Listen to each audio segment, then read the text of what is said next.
Jazakallah, Bismillah Rahman Rahim.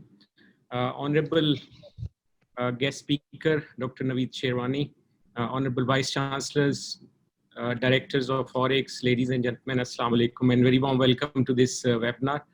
First of all, let me thank you all, but my special gratitude to Dr. Naveed Sherwani. Sir, thank you so very much for joining and accepting our invitation as a guest speaker to guide the leaders of our institutions, the Vice Chancellors, and one of the big challenge that we are in particular confronted in Pakistan is how to improve export and how the value addition and technology inputs from the universities can be integrated as part of the economy. Let me very briefly introduce the Honorable Speaker, Dr. Naveed Sherwani, who is going to talk about technology commercialization and problem-solving skills. And I'm sure that this webinar, which is also going to be placed as recording on PHEC website for further benefit. And it would be, I'm sure, useful for all of us because of the expertise and experience and qualification that Dr. Naveed has, would be a great source of inspiration and motivation, sir, for all of us. Thank you so very much for joining and helping us on this very important topic. Very quickly, Dr. Naveed Sherwani is known to all of us, sir. Last time when you visited, we had a good interaction, and I must thank you also from the platform of LAMPRO and Madam Sabahat for initiating and launching a big project which would create new opportunities from technology development perspective in chip design, but also creating employment within the country and abroad. And this is needed. And this is one of the big challenges that our universities would like to undertake and see that how modern technology can be useful and can be integrated as part of their curriculum and learning outcomes. Dr. Sherwani has over 30 years experience, and it's really pleasant to see that at the age of 18, he has been able to set up his own company. And I'm sure that when sir, you are going to share your experience, it would be a big opportunity and quality that we would like to see in our faculty members who are not only contributing in education and in knowledge outcomes, but also would like to see that how to translate the research into commercial products, softwares, and other useful activities and items. So continuing on the achievements, Dr. Sherwani has been associated with Intel, with the major companies at the Silicon Valley, and also has set up this SiFive company, and he's the president and CEO of SiFive company. And his specialization is in chip design, VLSI, and over 100 research publications, patents, and commercial products.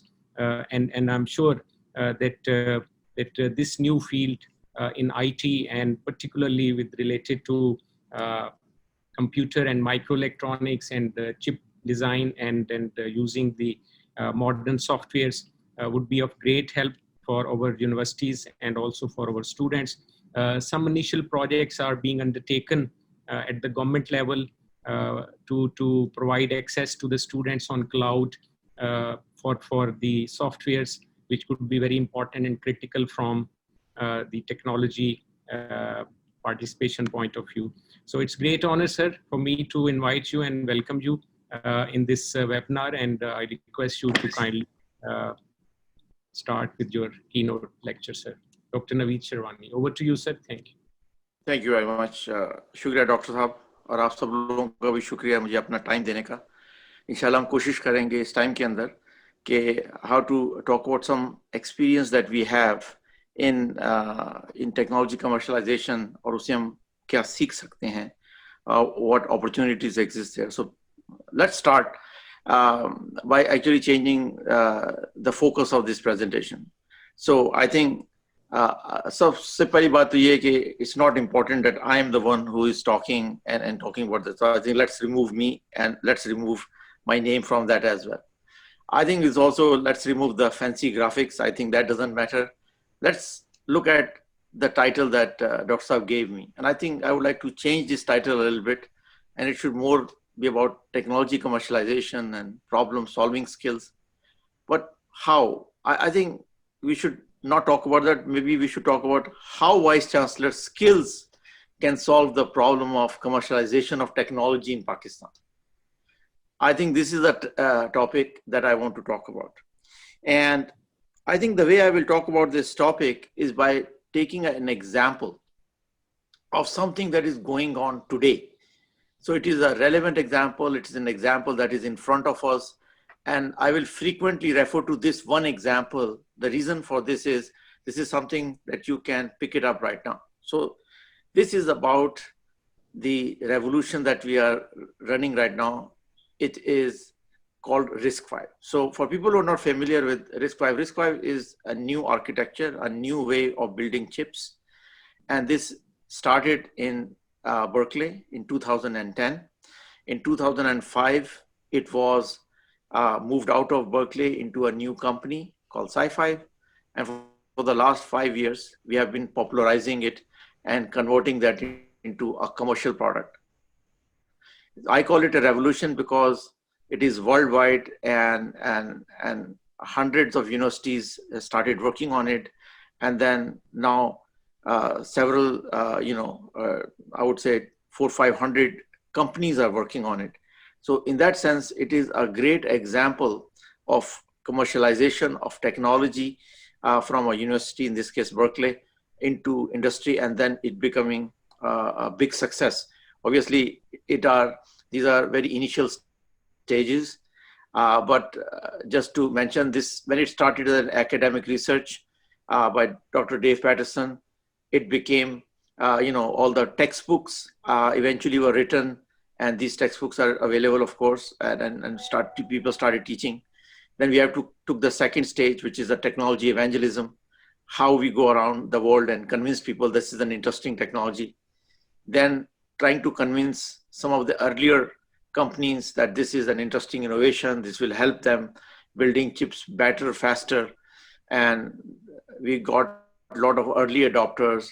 Then the next stage was commercialization of the technology, in the sense of not just 5, 10, 15 people, but 400 or 500 companies are using it. And many companies which are just related to this particular technology were created. So all of that, it started as a very simple university project. Actually, it was started by one professor and 2 students. And today it is used by thousands of people to build real products. And now it is scaling into success. In terms of the real companies that have been created, if you think about that, so far we have created 6 companies, and the collective value of these companies, remember the first company, SiFive, was created in 2015, so it's only 5 years ago. And in 5 years, we have created 6 companies, and the total value of these 6 companies is $1.3 billion. So this is an example of what can be done from a university to industry and then scale. And now I believe this is just a start. I think another 5 years, this 1.3 value of these companies, first of all, there would be many more companies that will be created to develop this technology. And I can easily imagine the valuation of those companies can be easily more than $15 to $20 billion. So this, I wanted to use this as a background, as a concrete example of what did we do? How did we take this technology? How did it became a kind of a world standard and became so much valuable, and how a professor and 2 of his students can do something like that. So today, just our companies, they are all over the world, as you can see, and we have 15 design centers, and there are many centers of excellence. Core company has only 500 people, but as I said, there are 435 companies which are using our technology. So it's much wider than our own design centers. We have already shipped about 150 million parts, chips, in such a short time.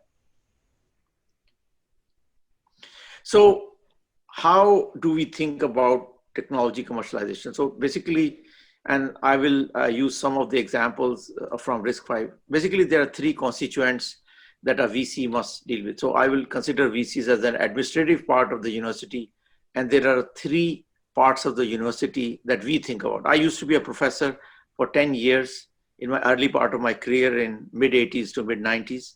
My area of specialization was chip design. I went on to write several textbooks on this subject. In fact, the main textbook of chip design is written by me. And I taught for those years, but my focus really was mostly on research of how chip design can be made easier. So as a result, I have some experience a few years ago as a professor.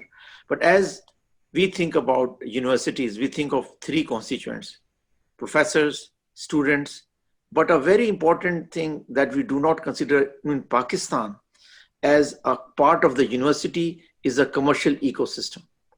In US, you consider of three things. In Pakistan, perhaps we think of only two things. We think of professors and students as constituents. But in US, we consider three things: professors, students, and commercial ecosystem that supports the university, which is supposed to be benefited. It could be the state, which could be the sponsor. When I was in University of Nebraska, Lincoln, वहाँ पे state क्योंकि sponsor करती थी, we felt responsibility to the state and we developed an ecosystem to benefit the state. In case of Berkeley and Stanford, it's the commercial companies, and hence there is a commercial ecosystem.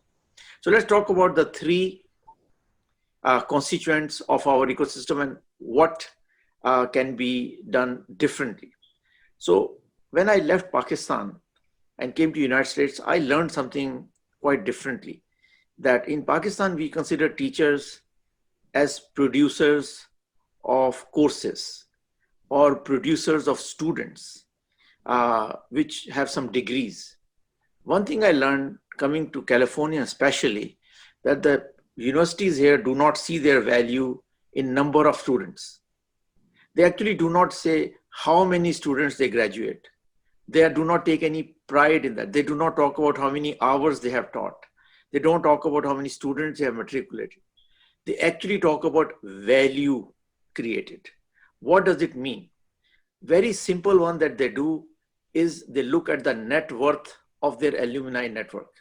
So if we graduated 10,000 students, but all of the 10,000 students are living below the line of poverty, in some sense, we created no value. So the way the universities think about is that how will we be funded? Well, we will be funded in the future by the students, our alumni network. How can they fund us if they're not making any money? So one way they value themselves is basically they think about how much is the net worth of everybody that we ever graduated. Because let's say they are worth $10 billion. Maybe then we can extract 1% of their net worth and they can give it back to the university. But they can only give it back if they are worth something. So the value of the university itself or the value of the professor itself is by looking at the worth of the professor creates. And that is one way to measure that is by looking at the worth of the alumni. Number two, if you think about professors, the second thing we think about is how many years as a professor, right? In Pakistan, this was, oh, this professor has been there for 20 years or 30 years, or he has written so many papers, right? Or has so many, patents, or that's another way of thinking about it. But that's again, I found out that in US, this is not how people think about that. It matters how many years you have been working as a professor, but they also value how many years you have been working in the industry, how many years you have been applying your research and converting your research into real products. They also look at how many products you have in addition to the research papers, references, and citations. So the focus of the professors is on the applied research. Not pure. Now, there are professors, of course, you do pure research, and there should always be professors who do research. But I'm talking more about folks which are related to technology commercialization. Hence, the focus of their research is very much applied. And the only way to judge that is by looking at the value of the research. Again, that can be computed by looking at the companies they created or the value of the research that they provided to the companies they worked with. But it has to be a dollar number. It has to be a rupee number that we can say, okay, this professor created something worth $10 million. For example, the two professors who started research on RISC-V today very easily say that the 6 companies that got out of that have a value of $1.3 billion. We can measure that. They can also say that the total value created out of all these and given to other companies is easily over $10 billion. So these professors can easily make that comment because we are looking at the commercial value created by the university and the professor as opposed to how many classes you teach or how many papers you publish.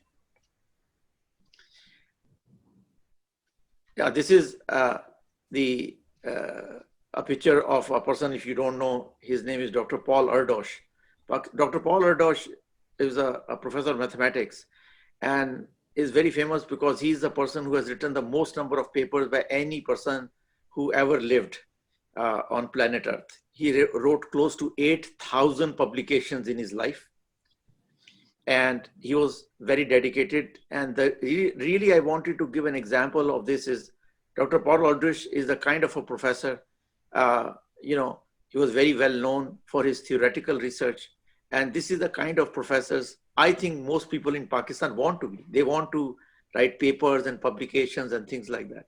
But very important thing is that a lot of the work that Dr. Paul Aldrich does was very applied in number theory, set theory, combinatorics, cryptography. And a lot of the modern cryptography depends on the set theory, group theory. Much of that got started with Dr. Paul Aldrich. So while he did a lot of paper publication, but a lot of his work was very much really applied to some of the fundamental problems that we see solved today. So I think, so professors and universities, if they value themselves from the value created in terms of applied research, the question is, what about the real product of the university other than the applied research? The real product of the university are the students. But how I think the students are seen in the US, I think is a little bit different, or I would say in the Silicon Valley, than most of the world. In most of the world, people think that students come to the university, they pay some money, and they get a degree, and our job is done. Or you could see that perhaps you can see of them as a components of a car, where each department gives that student whatever they're capable of, whatever their expertise is. You could be mechanical engineering. Within mechanical engineering, there could be a department of thermodynamics. There could be a department of, labs are different. And then somebody's teaching English, somebody's teaching math, somebody's teaching Islamia. So you can think of that. Each of those departments are building various different components of a car, right? So if every student gets all the various different components that make up a car, does it make it into a car? Does it make into a product that can go on a racetrack and win anything? In fact, my view about most universities, if this is true, is that each university is like a car maker, in which each department is excellent in making tires or engine or brake system and things like that. As a result, the student gets components, but perhaps does not get the integrated solution. I'll give you an example. Let's say you want to build an entrepreneur. The product of the university is the entrepreneur. That entrepreneur needs a lot of skills. Those skills have to be given by various different departments, and the output has to be a student that goes out and is fully polished entrepreneur who can start a company or many companies and then can create a lot of net worth of the companies and his own net worth or her net worth. And that's how we can measure the quality of the product created by the university. So in other words, at least in Silicon Valley, we do not see as the university as the producers of the different components.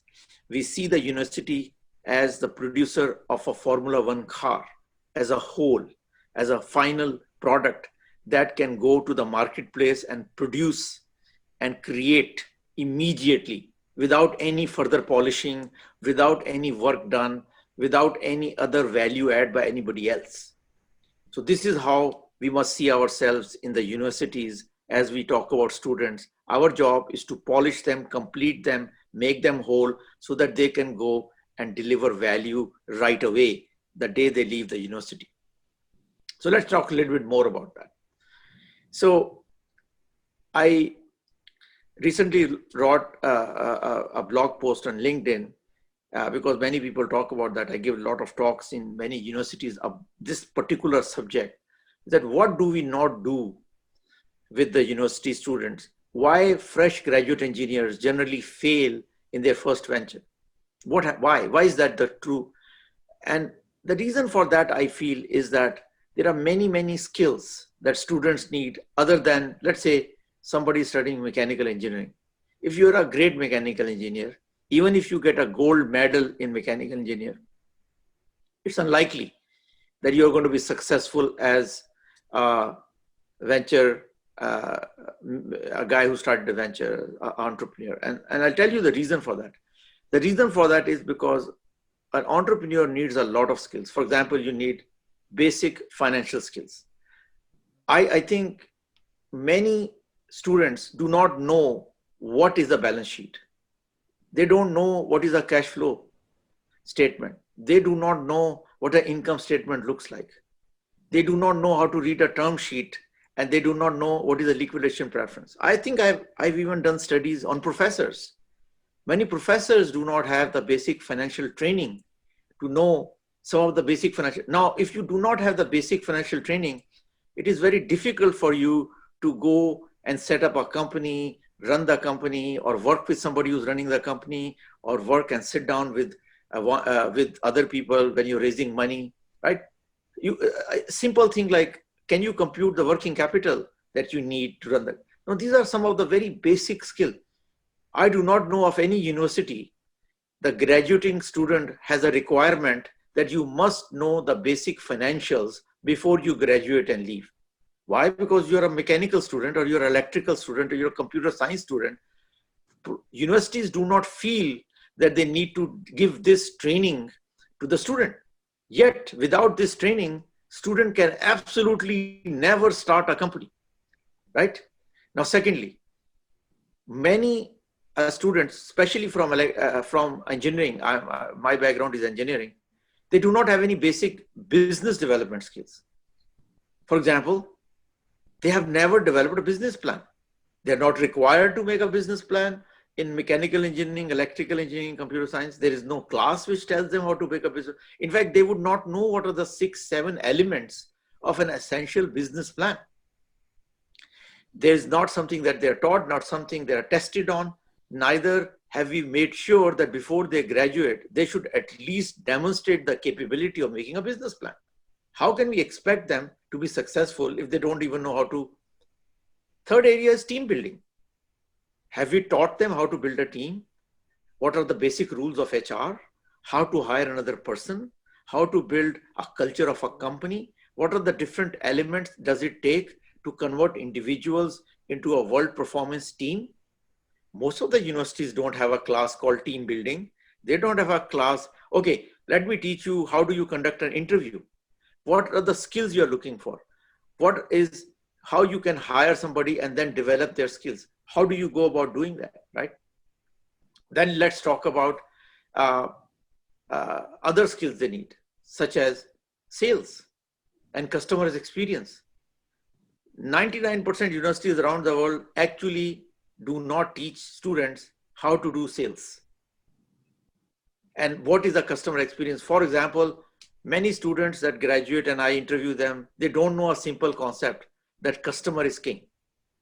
In fact, many graduates of universities here in Silicon Valley argue with me and they tell me, no, I know better than the customer.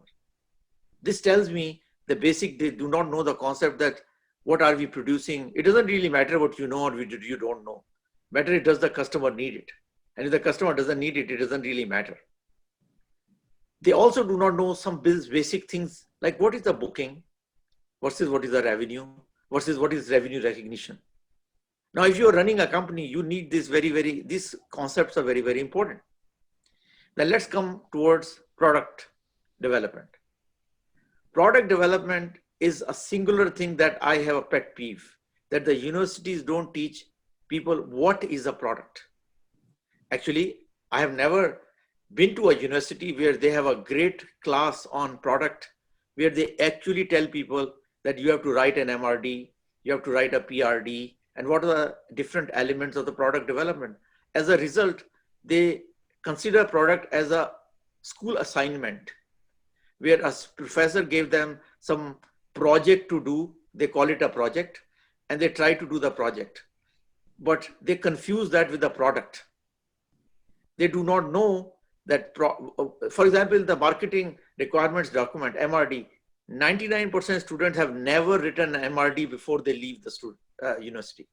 You cannot develop a product before doing, if you do not know how to write an MRD, do not know how to work with the customers, you do not know how to capture the basic requirements of the customer into a wholesome document to give to development team, you are never going to have a product, a world-class product which meets any customer needs.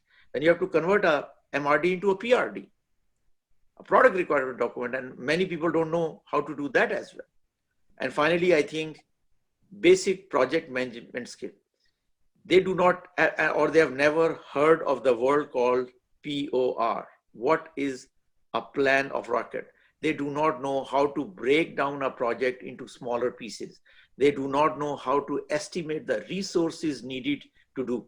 They do not have done critical path analysis. They have not done critical buffer analysis. They have not done any of that on any of their projects to really set about and convert their project into world-class, and then be able to tell their customers that, okay, if we can deliver this product to you in a timely fashion, and how to set up and do things like that. So these are just some sample 6-7 skills the students need in order to be successful, just in case of being an entrepreneur. Without that, you cannot have technology commercialization, because your students will have to take your technology and commercialize it. Now, the other case, when you have technology, you can give it to an existing team. It's possible, it happens, but most of the time it happens with the professors and students taking their technology, going to industry, installing it, making it successful. So as a result, it is important that our students have the skills to take our technologies, and these are some of the basic skills they need in order to convert any technology and commercialize it and deploy it. The third thing, which I think in US and in Silicon Valley, we spend a lot of time, is building a commercial ecosystem. Every university has a host of companies associated with them. This is the major work of the Vice Chancellor of the university. We call Vice Chancellors of the university as presidents of the university here. That's a title that is used in US.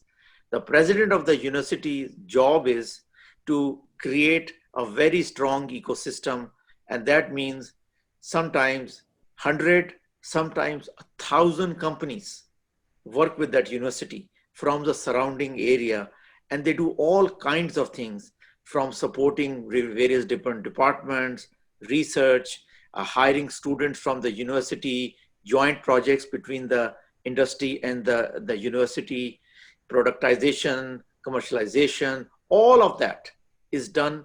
And this is the main job of the Vice Chancellors in the Silicon Valley. They don't really spend much time in the university. They actually spend time with two constituencies. One constituency is the ecosystem of the companies from which they receive a lot of funding and do a lot of projects, build their buildings and grounds and all those things. But they also spend a lot of time with their alumni. Many of their alumni actually run those companies, or many of their alumni are actually in those companies. And this is a very important component. Another important component why they spend so much time with these companies, that if you come up with a technology inside the university, who is going to be an early adopter? Why will they adopt it? Unless they don't have an existing relationship. So this is important, that whenever you have a new technology, you already have a relationship with literally hundreds of universities, and from them, the vice chancellors and the professors can introduce the students and the professors who have created the product to an existing company that they have multiple years of relationship, so it becomes easier. So University of California, Berkeley, San Jose State, Santa Clara University, City University of San Francisco State University, University of San Francisco, Stanford University. These are all, we have 14 universities in San Francisco and Bay Area. All of them actually do this. They all have this ecosystem and they spend a tremendous amount of time. They have a department consisting of hundreds of people which just does that. They just go and talk to the companies and talk about how can companies support the universities, what the university can do, and they do that because they receive a lot of funding and do all that. And they do all that without what I call slip while being on the treadmill, which means you keep on adding new and new companies to your ecosystem. And this you must do all the time. Okay, this graphic was not added by me, it was added by my assistant Ali, so we can ignore that. Ali always keeps on doing that. By the way, we must thank Ali Sana, who's my assistant, and he helps me prepare all these presentations, and he's driving this presentation right. So let's talk about how did we build the ecosystem for RISC-V.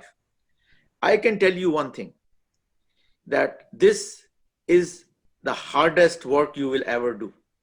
I want to give you an example of what we did for RISC-V, just one technology, what it took, who we have to work with, people who provide fab services, people who provide IP like IO, people who provide software, people who provide cloud services, things like that, other universities and research centers, people who actually build chips, and then individual advocates, people who loved our technology and wanted, then we worked with the press, and then we worked with investors. These are all the various constituents for this one technology, RISC-V, and I'm talking about our 5 years of work, what it took. And if you look at this 5 years of work, what did it result into? And we worked with all these constituents. And what it meant, what happened, the way we did that is that we said that we have to work with our constituents all over the world. And so we started doing seminars and started reaching out to companies, and we reached to about 2,000 companies eventually. And we did about 75 seminars around the world. We did a seminar in China, many seminars. We did many seminars in Europe. We did many seminars in India, because India has a lot of semiconductor content there. We did many seminars in Japan and Korea. And I think, of course, we did many of them in North America. And then, of course, we did a series of these seminars in Pakistan as well. In fact, the great honor Pakistan has, the largest RISC-V seminar that was ever done anywhere in the world was one done in UET Lahore. And this is the picture. This is the picture I took when Dr. Krista Sonovich, who was the inventor of RISC-V technology, was giving a talk in Lahore. I took this picture. It's not a professionally taken picture. I took it on my cell phone. But it kind of shows you how many people came to our seminars. This is one in Lahore. We did in Karachi and other places in Pakistan as well. This is the effort we took around the world in evangelization. That tells you what effort it takes. Just the sheer amount of talks we gave thousands of talks to hundreds of locations in the world. What is the net result of all this evangelization? Over 435 people joined our effort. 44 chip companies joined, 9 IP companies, 31 services companies, 25 software companies, other 24 cloud partners, 32 research universities, and there are more than 200 individual RISC-V adopters and developers around the world who have joined this effort. This took enormous amount of effort. This is a small list of all the companies that we have been able to convince us to work with us and join. I can tell you, if there is one word I have, what it took to do that is an enormous amount of hard work. And this I wanted to give you as a message, that this is what it takes for technology commercialization. We had a great technology, we knew it. We wrote hundreds of papers about it, we knew that. We trained a lot of students. But we didn't stop there. We went around the world. We did all those seminars. We met all the universities. We met all the companies. We met all the different components of our ecosystem. And we convinced each one of them to start working on RISC-V. And this is, as I said, a small list. There are over 435 companies which are now working on RISC-V, and the technology is widely commercialized and is deployed. So what does it all mean? Why does it help? And I want to now take an example of a company that we have created, or companies we have created. If you have the teachers who are trained to create value, professors who understand about commercialization, if you have students who are trained with the basic skills and they have what it takes to build companies, you have an ecosystem that is willing to provide you support and things like that. You can then build companies in a very, very fast way. So we call this company making customer first approach. What it means that we do not keep technology first. We already developed the technology. We have the technology. So we talk about what is called the customer first approach. So customer first approach means that we go to the customer first and say, what is your problem? What problem are you trying to solve? What problem can we do to help you get better product, better service, something that will make your company better? So in this approach, we do not bring the technology first. We bring the customer first. Once we understand the need of the customer, then we go to the university inside and say, okay, which professor, which students have some technology that can be applied to solve this particular problem. Now imagine those professors are already thinking about the technology commercialization. They're orienting their classes towards technology commercialization. Their research is applied research. Their students are acquiring those basic skills. So once we identify the technology, then we work with the customer. So the idea really is not to take the technology to the marketplace, is to go to the customer and find and identify their need, and then finding the technology to solve that problem. So then we conceptualize that and then we launch that. Now, what is different about our approach? So if you look at our approach, we try to squeeze the time that it takes to build that. So if you look at a typical company in hardware, it takes about 11 years to go to an IPO or an exit. If you look at SaaS companies, about 9 years. Social media kind of companies take 7, and a fintech companies take about 4 years. So this is a typical timeline. You start, you do market research, you create ideas, business plan, fundraise, you go to market, you scale, and then perhaps you can have an exit. But if you use the approach that we were talking about, in our approach, we do not do the market research independently. We do the market research with a customer in mind, with a specific problem in mind. And as a result, having a team which is already well-trained, students, having professors which are already doing applied research, you could actually do the market research much, much faster because you have a target customer in mind.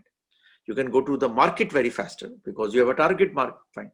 You can do fundraise very bad because if you have a committed customer, fundraising is. You can do a business plan and operation plan faster because your students are trained to do that already. Not after they started the company, but before they ever started the company. Because that is the mantra of the school, it's the mantra of the university that we must give these basic skills to all our students. And if you do that, you can scale, you can take an average company that takes 6-7 years and you can bring it down to 3 years. And this is how we have created, which we call the fast pass system of creating companies. And we have used this system to create the companies that I talk about. So going back to the companies, so far we have created, these are the companies we have created based on RISC-V direct application. So let's give you the example of a couple of those. Ali, if you can go to the next slide. So we created a company called China 5. This is basically doing microcontrollers in China. And that company has not been created. We also created a company called Leaf5. This is also created in Shunde, which is near Fusan in Guangdong province, and in China also. And this is developing AI related hardware, software for home appliance products like refrigerators, microwaves, rice cookers and things like that. Now we are building, both of these companies were based on technology that was developed in the university. And in about 9 months, we went from a university formation of the company, fundraising, and start development of the product. In both the cases, we have specific customers that we signed agreements with before starting the company, and that helped us actually raise money. In both the cases, we have raised a decent amount of money. Case of China 5, we have raised $30 million. In case of Leaf 5, we have raised approximately $27 million, $28 million now. Overall, for all our companies, many of them are not listed here, we have raised $375 million in the last 2 years using this approach of technology commercialization. Two new ones that we are developing is called Taishu. Taishu is going to be one on data center acceleration and how to build these domain-specific chips. And then there is a company called Vision 5, which we are building. And this company is going to start working on video processing chips, things that sit behind cameras, security market and other things, and also in airport security and other securities. It's all vision processing. So that company is focusing on very high-end vision systems. So I hope that this kind of approach can be used if we can apply some of these ideas to our universities, so that make them more on the applied area. We can apply some of these ideas on our students, make them more apt for entrepreneurship. We can help universities build the ecosystem. Then my dream and hope would be that why can't we build these kind of companies using this fast approach, using this customer first approach in Pakistan. So my dream would be that we should be building such companies in Pakistan. So I would stop here, and I hope my purpose was to give you some ideas and suggestions with this concrete example, how vice chancellors can play a very big role in commercialization of the technologies that we have by building the ecosystem, by giving the skills to the students, by reorienting your teachers to become the mainstay of the development of the technology. But I'm available if there are any questions I can answer. I'll be more than happy to answer. Thank you very much, Dr. Very kind of you, and sharing your experience and the success story and case studies and the companies that you have established and that you are leading in the high-tech areas, particularly in microchip design and related areas. Thank you so very much. I'm sure there will be a lot of questions, and my request to all honorable vice chancellors and directors is that if you have any question, please share in the chat box so that we can then invite you for the opportunity and you can ask the question. But till such time, if there is any particular question, then it's open. Anybody would like to make a point, most welcome. From vice chancellors, please. Bismillahirrahmanirrahim. Awaz aa rahi sir? Meri Professor Khalid Gondal from King Edward Medical University. Welcome, sir, please. Sir, thank you very much. I think this is one of the very important topic where technology and problem solving skills, they have been discussed. I've got the experience of using this information technology in the monitoring of postgraduate resident. We introduced in 2008 the innovative electronic monitoring system, and 24,000 postgraduate residents, they were provided ID and password, and similarly 4,000 supervisor in post-graduation, they were provided ID and password, and we implemented this e-log system for monitoring of postgraduate residency program to address the issue of variation of training and to address the issue of ethical practices and professionalism. Similarly, during this COVID, we use this IT technology and this artificial intelligence in the establishment of the telemedicine department. The patients, they were provided telecare through tele-outdoor, tele-corona help desk and tele-psychiatric desk. And that is being now established on the permanent basis at King Edward Medical University. I think this was an excellent talk, basically the highlighting the use of technology and the commercialization of the technology and how the problem they are being addressed through this technology. Thank you, sir, and thank you very much. Thank you, sir. Thank you. Dr. Naveed, over to you if you would like to make comments, sir. No, this is an excellent example how a university took an initiative and solve a real problem. This is all about solving real problems. I think this is very encouraging. I would like to request you for comment on the setting up of ORICs for the last many years in universities. And the purpose was that with professors and students, and then have the Office of Research, Innovation, Commercialization. But it has not been able to make a success story. Perhaps not a single story we can feel that, yes, it is an example to take a note and then follow. What is your comment, and how you think that universities in Pakistan and the leaders, and especially the vice chancellors, can play a role in developing that ecosystem? May not be easy, but at least 2-3 steps that we can take and then see how best we can make progress. Thank you. So I think I can perhaps only address how we do that in US, I think. So I think one of the important things in the US that most we call them presidents here in US. What presidents do on a daily basis, and I know that their schedule, if I look at their schedule, 50% of their daily schedule, 50% of their schedule is either they're visiting a company or that company is visiting them. If you look at their schedule of any president, 3-4 companies are visiting them and their topic is being discussed. Okay, what are some of the problems that you have that we can help you solve? Or you are physically going and visiting that company. And at any given time, each university has a list of anywhere between 200 to 250 companies that are surrounding them. I'm just talking about the Bay Area. I'm not talking about any other university. That they have that. And they keep on visiting them again and again. Because one time you go to the university, you go to the Department of Mechanical Engineering. Next time you visit electrical engineering. Next time you visit business. Then you give talks there in the company. And the company comes back and you invite them to give talks. You invite them to become professors, associate professors. Many people in the Bay Area give lectures in the evening or in the afternoon in the universities. They are working professionals and they get points from their companies for taking a day off, a half day off, and go and teach a class. But these are people who are working on real problems. They're working in real industry.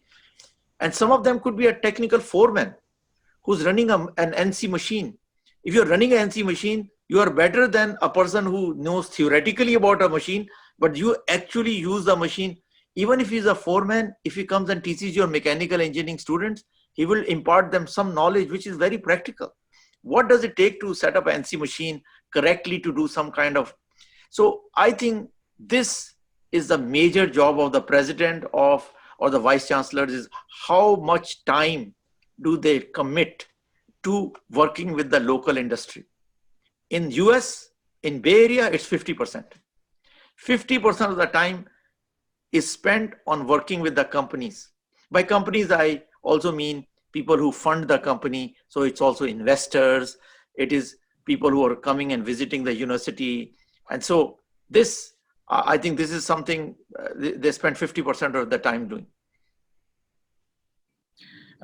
How you see that the vice chancellors should motivate faculty towards research? You mentioned and give an example of Professor Paul, but then how to identify that some of their research would be of commercial importance, and then how to take it to the next step and to the next level, engaging the industry on that particular research or project?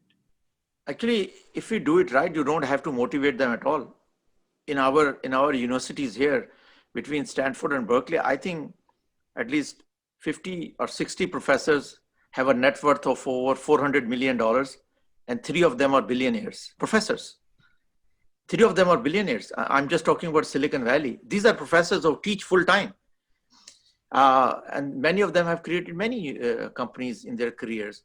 And when those companies, so they have a very simple system. When they come up with an idea of a company, they actually leave the university for a 1 or 2 year sabbatical. They go work on the company full time. They develop this concept. They're working with their students or other people.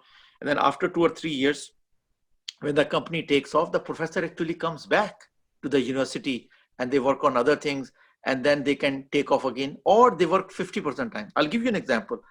Professor Asanovic, Krista Asanovic, which came to Lahore, and I think you met him, and you met him in the governor's house when we signed that agreement, the tall professor, remember him? He actually works 80% in the company, in my company, and 20% in University of California at Berkeley. So he still teaches. Monday, he still goes to the Berkeley and teaches his architecture class there. And then on Tuesday to Friday, he works in the company, right? And after this company has reached a point where, you know, has taken off in a big way, he plans to go back to the Berkeley and continue his teaching career and then maybe create some other company. So I think this constant flow of going between, so motivation for your professors, they will make money. They'll all be very rich. And I think this is a very big motivation for everybody to do that, but more also the sense of accomplishment that they're contributing to the society by actually building these companies. And that should be the great pride, that when we talk about the professor, oh, this professor has created 3 companies, that professor has created 10 companies. And I think that should become a way of rewarding people, how many companies they have created. Thank you, sir. We have some comments and questions. I would request Vice Chancellor, Women University, Sialkot, Dr. Ruxana Kausar. Madam, over to you, please. Yeah, thank you very much. In fact, it was very wonderful talk, and listening to you was like empowering ourselves and our students and faculty. I am Vice Chancellor of a university, which is a women university, though we are based in industrial city of Sialkot. And given the gender, that is female, coming from a remote area, and how we can go about it, because when it comes to collaborating with industry, what we did in university was that in board of studies, we made it compulsory that one of the board of study member must be from industry. But industry doesn't mean actually the factory. It can be the person who is working in the field within that discipline, so that they can bring back ideas. How do we teach and what do we teach and how do we make cater the need of the industry of that particular discipline. But when we had a experience, and one of my colleagues has written here, that it's not only providing ecosystem within the university, it's actually developing mindset of the industry of Pakistan too. Because you reach out, you collaborate with them, but they assume and take your contribution for granted. They think that if a professor is reaching out, you know, the system you're talking about in UK or USA, most of the research produced by a professor is based on the project which they bring back from industry, right? But our research funding only comes from 2 sources. One is AGC, another one is PHEC, mainly I'm talking about. So people don't have that kind of resourcefulness from this point of view. And number 2, we have to have a mindset of taking professional expertise for granted. Instead of utilizing that research to improve the production or productivity of an industry, they think that if we are reaching out, they are doing us a favor, and we just give that product or expertise to them just for nothing. So this is a very, very important issue, that even if we try our level best, we are stuck. And also there is a concept that there are certain disciplines which are business oriented. For example, you talk about IT, you talk about business studies, but the rest of the disciplines don't think, or the professors or the teachers don't think, that they have this commercialization aspect, which they can make an effort to inculcate in that. So we have make entrepreneurship as a general education course, which business department would offer to every student, so that when they graduate, they will definitely have this little bit which you are talking about. They don't know how to manage money, how HR is going to be dealt with. So I agree with you, but then I think we have a quite effort to be put in to make the mindset outside the university, as well as working on our own professors and the students, so that they are energized to materialize what ideas they have. Thank you. So first of all, it's very nice to hear from somebody from Sialkot. My mother was from Imam Sahib, and my father was for Mori Darwaza. So my whole family is from Sialkot. And I spent many of my please do. when you visit next time, please come to our university. Inshallah. Okay. Inshallah. So I spent all my childhood in Sialkot, and of course, many of my cousins and my family still lives in Sialkot, obviously. So I think talking about the funding sources and because of those funding sources, what kind of things happen because of funding sources in US in 1970s and 80s, all the funding actually came from three sources: National Science Foundation, DARPA, and ARPA. What happened in 1980s, the President of the United States, Ronald Reagan, decided that I must divert all the funding towards war effort to kill the Cold War. They took all this funding and they took it away. The funding was cut by like 80%. So something dramatic happened. The research that used to be very core research, meaning we were doing pure academic research because it was funded by the government, professors suddenly were left without any way to pay for their students and labs and research projects and travel. And so they had to go to the companies.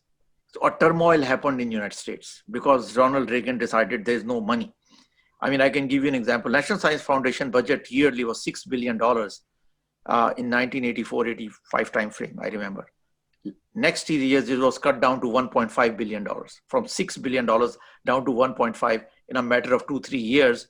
And basically they left all the professors high and dry. What it did was it forced the professors to go to the industry. I was a young professor at that time. I was forced, not having any funding from NSF, I went to Intel and I started working with Intel, and it actually changed my career.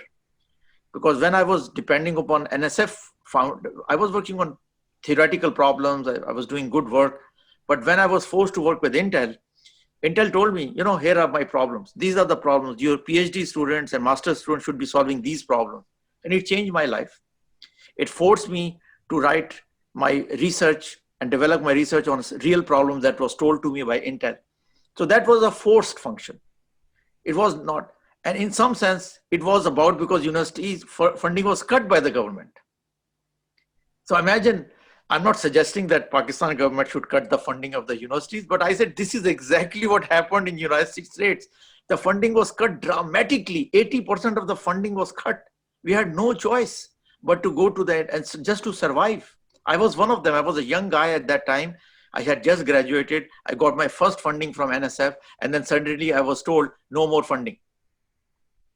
So I think that with the desperation where we had the students, we had to find some money for them. We had to go to the industry. So that is how we went to the industry in late 80s. How to create value, and from the research, I think what we found out that if you just solve the problem that the industry is asking for, they never value the work you're doing. What you must do is to solve the next problem. So what you have to do is to look at the problem that they have today and say, if they have this problem today, 1, 2, 3 years from now, what problem are they going to have? This is where your technical background, your research background should come in handy. And this is what I did, many other people did. Because industry will always come and tell you कि मेरे पास अभी खाना नहीं है, मुझे खाना दो. अगर आप उनको खाना दे देंगे तो उसकी कोई वैल्यू नहीं है. आपको उनको कहना है कि आपके पास खाना नहीं है, वो ठीक है, वो मैं आपकी हेल्प करता हूँ, लेकिन मुझे तो ये पता है कि आपके पास तो फर्टिलाइजर ही नहीं है जो कि आप डालेंगे खेतों में जिससे कि नई फसल लगेगी. मैं आपको बताता हूँ कि फर्टिलाइजर कैसे बनाना है. Now that is not a problem that they have right away. ठीक है ना? वो फिर उसको वैल्यू करते हैं कि ये हमारी फ्यूचर में हमारी हेल्प कर रहे हैं, how to build our company and things like that. So you always have to work with the industry on the current problem, but project them, think about the problem 2 or 3 years ahead, because आपको भी 2-3 साल लग जाएंगे वो problem solve करने में. So you have to align your research with the future, right? So these are some of the things we did, and I think that's the reason why industry and universities work so closely in the Silicon Valley. Thank you very much, sir. Dr. Saima Hamid, Madam, over to you, Vice Chancellor, Fatima Jinnah Women University, Rawalpindi.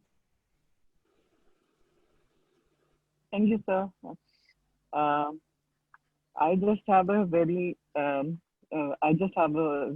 simple comment that our context is very challenging, given that many of the public sector universities work in a low resource setting conditions, and the context varies as many of the universities are placed in the remote settings. So perhaps the PHEC can facilitate setting up a commercial ecosystem cell to facilitate something that we can turn to. And also the other real challenge would be that these concepts of commercialism are very important and easy to comprehend when you apply them to science and technology. And there are other disciplines. How do you move into that application? There are certain avenues, but I think there are many untapped options that are there. And in this regard, the basic notion that our perception is that a teacher is not supposed to be rich. A teacher is supposed to give out a service. So that notion needs to be challenged as well, that the embedding commercialism with academia would entail its own challenges. So we just need to be very, very cautious how you're going to address the equity principle as well, because let's put it this way, the universities in Pakistan are providing subsidized education, especially in the public sector.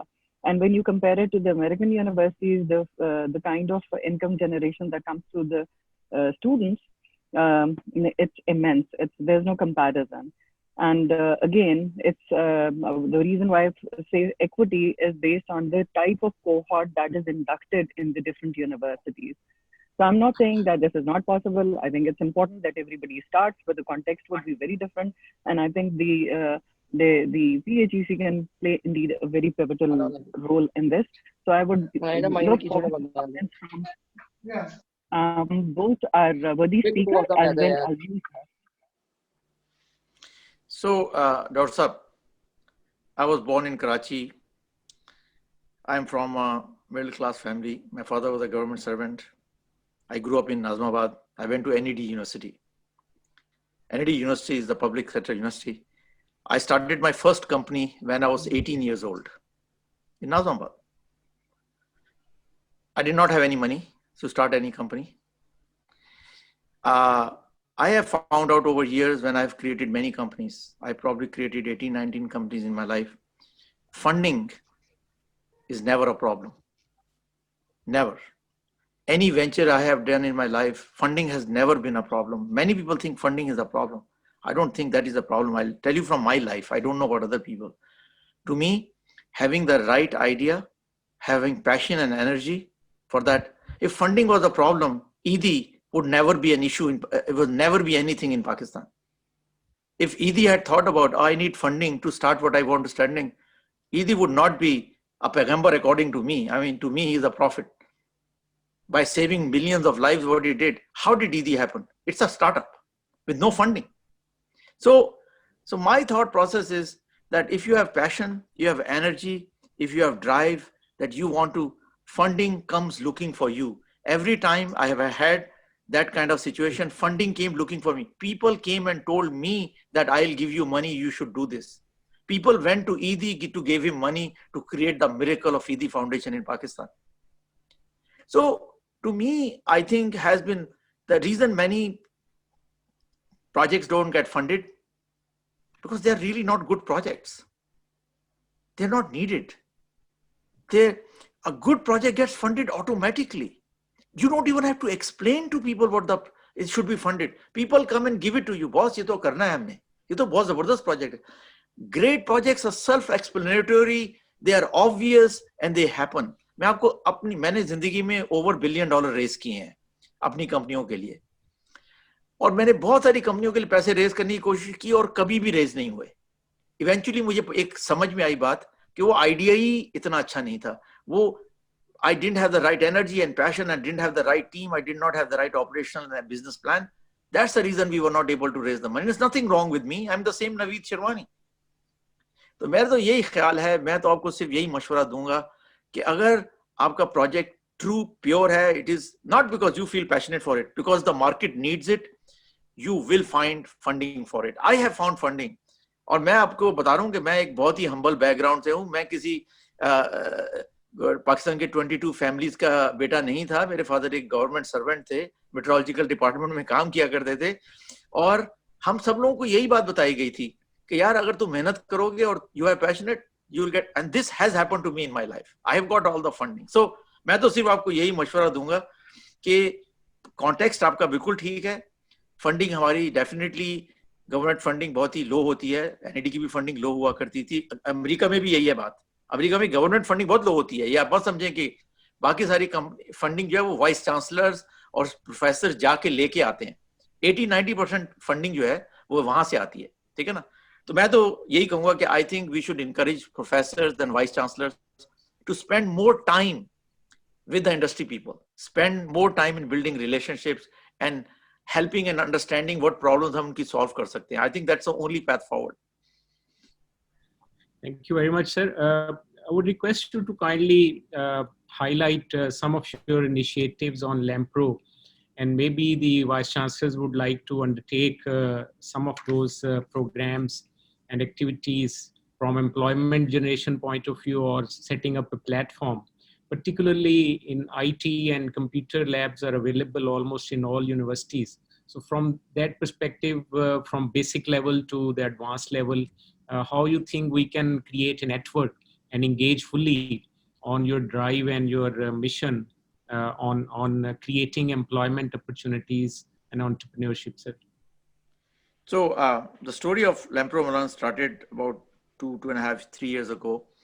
अल्लाह का बड़ा शुक्र है कि मुझे president of Pakistan ने सितारा Quaid-e-Azam award किया था। तो जब मैं उनसे मिला तो उन्होंने मुझे कहा कि डॉक्टर साहब आपको पाकिस्तान में 2 काम करने चाहिए। एक तो आपको पाकिस्तान में कुछ एम्प्लॉयमेंट के लिए करना चाहिए, और आपको दूसरा पाकिस्तान में कुछ इन्वेस्टमेंट आनी चाहिए। तो हमने दोनों पे काम शुरू किया। तो जहाँ तक एम्प्लॉयमेंट का ताल्लुक है, माई proposal was very very simple. हमें ये देखना चाहिए कि हम कौन सा एक ऐसा प्रोजेक्ट कर सकते हैं जिसके अंदर एक लार्ज स्केल एम्प्लॉयमेंट हो सकती है। I am in the area of chip design. तो मैंने ये बात नोटिस की कि चूंकि चाइना और यूएस की ट्रेड वॉर चल रही है, तो होगा ये कि चाइना सेपरेट हो जाएगा यूनाइटेड स्टेट्स से। तो बहुत सारे चिप जो इस वक्त अमेरिका में बनते हैं वो चाइना को नहीं देगा। So China will have to recreate those chips, and they are not 1, 2, 3, 5, 10, 15 chips, they are thousands of chips. So फिर चाइना ने एक प्रोजेक्ट स्टार्ट किया जिसे कहते हैं चाइना 2025। उसके अंदर चिप इंडिपेंडेंस एक क्लॉज है उनका। तो उसकी जब स्टडीज की गई, ये आज से 2 साल पहले की बात है, 3 साल पहले की बात है, तो उन्हें ये आइडिया लगाया कि उनको 5 लाख लोग चाहिए होंगे to design those chips. And these are just design, we're not talking about manufacturing, just the design is 500,000 people are needed. So with that in mind, वो एक ऐसी स्किल है जो कि हमने सक्सेसफुली इंडिया में स्टार्ट की थी, फिर मैंने वियतनाम में स्टार्ट की थी, फिर मैंने चाइना में काफी डिजाइन सेंटर स्टार्ट किए थे। तो जो आइडिया ये आया कि अब चाइना के अंदर 500,000 लोगों की अगर नीड है, तो हम लोग पाकिस्तान में कुछ डिजाइन सेंटर्स क्यों नहीं बना सकते कि 10,000, 20,000, या मेरा टारगेट था 50,000 लोग out of the 500,000 in China can be in Pakistan and can be trained in Pakistan, can go back to China, or they can work in Pakistan. And if you think about that, अगर हर आदमी जो है सालाना जो है $30,000-40,000 revenue generate कर रहा है in terms of salary and other things, if you multiply that by 50,000, and then the projects they bring anywhere between $500,000 per person per year, you can multiply that, can bring several tens of billions of dollars of worth of revenue to Pakistan. So that is the idea behind LAMPRO Milan, is to create a training center that works essentially with the universities to help universities understand what kind of microelectronics training that we can provide our students, so that once the students leave, then they are ready to already work in the design centers, and then work with companies in China to start establishing their design centers in Pakistan. Now we have done that before. I have done that before. I did that in India in 1997. I did that in Vietnam in 2005. I did that in China in 2008 and 2009. Each of them led to several hundred design centers being created over time. In India, मेरे ख्याल से उस वक्त 300 के करीब design centre हैं। ये effort मैंने और मेरे कुछ कोलीग्स ने स्टार्ट किया था 1997 में, आज से 22 साल पहले। सो ये काम हम पाकिस्तान में भी कर सकते हैं। अब फायदा हमें ये है कि चाइना ये काम सिर्फ उन कंट्रीज के साथ करेगा जिनको वो फ्रेंडली कंसीडर करता है, बिकॉज ये नेशनल सिक्योरिटी का मामला आ गया है अब। पाकिस्तान और चाइना की दोस्ती की वजह से ये काम ना चाइना जो है इंडिया में नहीं कर सकता, और जगहों पे नहीं कर सकता, जाहिर सी बात है अमेरिका में भी नहीं कर सकता, वेस्टर्न यूरोप में भी नहीं कर सकता। तो ये काम उसने करना है अफ्रीका में, पाकिस्तान में, बांग्लादेश में, इन कंट्रीज में करना है।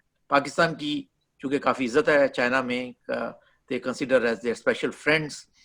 आई थिंक ये बड़ी हिस्टोरिक अपॉर्चुनिटी है कि हम इसको यूज़ करके और इसके अंदर यूनिवर्सिटीज बहुत इंपॉर्टेंट रोल प्ले करेंगी, इसलिए कि कोई भी एक इंस्टीट्यूट, 10 इंस्टीट्यूट, 15 इंस्टीट्यूट भी 50,000 पीपल कभी भी क्रिएट नहीं कर सकता of high quality that can work at one stage. ये काम यूनिवर्सिटियों ने करना है, और वो इस तरह करना है कि हमें वो जो नेचुरल स्किल्स हैं, जिस तरह अभी डॉक्टर साहब सियालकोट वाली बता रही थी कि वो ऑलरेडी उन्होंने एंटरप्रेन्योर की क्लासेस स्टार्ट की हैं, इस तरह हमें माइक्रो इलेक्ट्रॉनिक्स की ट्रेनिंग की क्लासेस भी इस्टेब्लिश करनी चाहिए, ताकि जब वो स्टूडेंट आए तो वो ऑलरेडी रेडी हैं, तो जब वो डिज़ाइन सेंटर में जाएं they can work shoulder to shoulder with the world class people in China and be able to do well.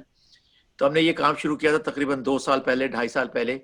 पहला जो बैच था उसमें ज़्यादातर यूईटी और यूईटी के टेक्सला के लड़के सिलेक्ट और लड़कियां सिलेक्ट हुई थी। वो पहला बैच सिर्फ 25 लोगों का था। They graduated March last year and they started working, and mashallah within only 3 months they were able to do a very big project, which is a verification of a large microprocessor, and they made all of us proud. This was actually surprising even to me कि हमारे UET और UT Taxila के बच्चों ने कितना अच्छा काम किया। फिर हमने सेकंड बैच स्टार्ट किया और अब थर्ड बैच स्टार्ट हो रहा है। तो this work has been started, but that's a small unit. ये 100, 50, 250, 300 लोगों से कुछ काम नहीं बनेगा, ये काम हजारों स्टूडेंट्स का है, और ये काम इवेंचुअली जो है वो यूनिवर्सिटीज करेंगी। ये तो हो गया माइक्रो इलेक्ट्रॉनिक्स का काम। चाइना की नीड्स हर एरिया में है। चाइना की जो एक्सपेंशन हो रही है वो मेडिकल में भी है, वो भी, तो हमें इसी किस्म के प्रोजेक्ट्स जो हैं वो और एरियाज में भी इस्टेब्लिश करने चाहिए, और उसके अंदर भी 10,000, 20,000, 50,000, 1 लाख लोग एम्प्लॉय हो सकते हैं working with the Chinese companies, because China is expanding very very quickly. Thank you very much, sir. And I must thank you for your time in spite of the time difference, and you've been able to spare time to join us. I'm really grateful to you and your great work that you are doing in US and also in Pakistan. And PHEC will work as an active partner on your drive and engaging the universities to create employment opportunities for our graduates, particularly in the areas of high tech and other areas that you would like to undertake. And please do let us know. I mean, any sports you need to coordinate with universities, we'll be very happy to do that. Thank you so very much, sir. I'm also thankful to all the honorable vice chancellors and directors for joining on this training in this webinar, and we'll continue our webinar series next time. So thank you so very much, and thank you all for joining in this webinar. May God bless you, sir. Thank you so much. Allah Hafiz. Allah. Allah Hafiz. Thank you.